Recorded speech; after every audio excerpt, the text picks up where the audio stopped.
मुद्दा असा आहे की आम्ही सगळ्या राजकीय पक्षांना सोबत घेऊन मी धारावीत आम्हाला 500 चौरस फुटाचं घर मिळालं पाहिजे, त्याच्यासाठी आम्ही लढतोय आणि सगळ्या जनतेचा प्रतिसाद आम्हाला मिळतोय।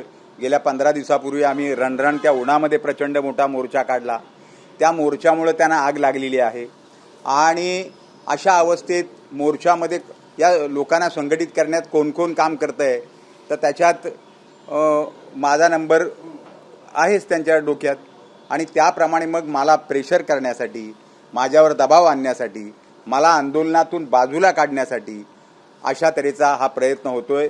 म्हणजे एका आठवड्यात 2 वेळा माझ्यावर कारवाई। जी जागा मी म्हाडाकडून लीजने घेतलेली आहे, 4 शाळा आहेत धारावीत, तिथे त्या 4ही शाळांची मुलं त्या मैदानात खेळतात आणि त्याला बाजूला आमची शाळा आहे आणि आजूबाजूच्या पण 15-20 शाळा त्यांचे ॲन्युअल फंक्शन्स त्या शाळेतच होतात, कारण आजूबाजूला कुठे मैदान नाही आहे। आम्ही सर्व शाळांना ते मैदान देतो आणि अशा अवस्थेत अनियमितता झाली, तुम्ही करारभंग केला, म्हणजे 30 वर्ष आम्ही हे सगळं करतोय आणि आता करारभंग झाला म्हणजे काहीतरी निमित्त करून मला ती जागा माझ्याकडून मंत्री पातळीवर घाईघाईत सगळी कारवाई सुरू झालेली आहे। 24 तासाच्या आत मला 2 नोटिसा दिल्या। 19 तारखेला मला हेरिंगला म्हाडामध्ये बोलावले, तुमचे किती पैसे भरायचे आहेत, काय भरायचे आहेत, त्याच्या संदर्भात मला तुम्ही सांगा, मी ते भरायला तयार आहे। अशी 4 पत्र मी त्यांना पाठवलीत, एकाही पत्राचं उत्तर देत नाहीत आणि आता माझ्यावर ती जागा केवळ अदानीला द्यायची आहे म्हणून सगळेजण कामाला लागलेत। आणि बरं, ते प्लेग्राऊंड आहे बरं का, रिझर्वेशन प्लेग्राऊंड आहे, त्याच्या बाजूला शाळेचं रिझर्वेशन आहे आणि अशा तऱ्हेची जागा यांना त्या धारावी डेपोच्या त्या रांगेत आहे, तो सगळा पट्टा त्यांना पाहिजे।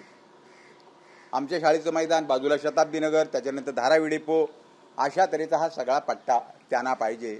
म्हणून कायदे धाब्यावर बसून वाटेल ती दादागिरी करून, ज्यांच्यावर 2 रेपच्या केसेस आहेत, 3 मर्डरच्या केसेस आहेत, असे सगळे लोक अदानीने तिथं नोकरीला ठेवलेले आहेत आणि धारावीतल्या लोकांमध्ये दहशत निर्माण करायची। आता माझ्यावर कारवाई करून त्यांना हे सिद्ध करायचं आहे, अरे बाबूराव माने का हमने छोड़ा नहीं तो तुम लोग क्या करो, तुम लोग की झाड़ की पत्ती हो, तो तुम लोग सुधर जाओ, समझ जाओ और हमारे साथ आओ, अशा तऱ्हेचं त्यांना दहशत निर्माण करायची आहे।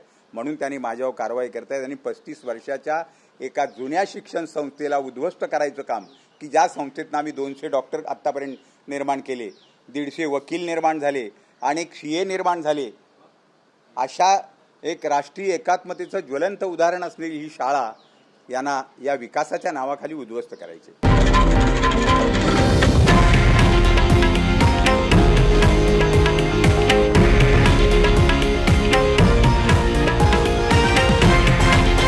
हे आहे देशातील नंबर 1 न्यूज नेटवर्क आणि आपण पाहत आहात TV9 मराठी, एकमेव।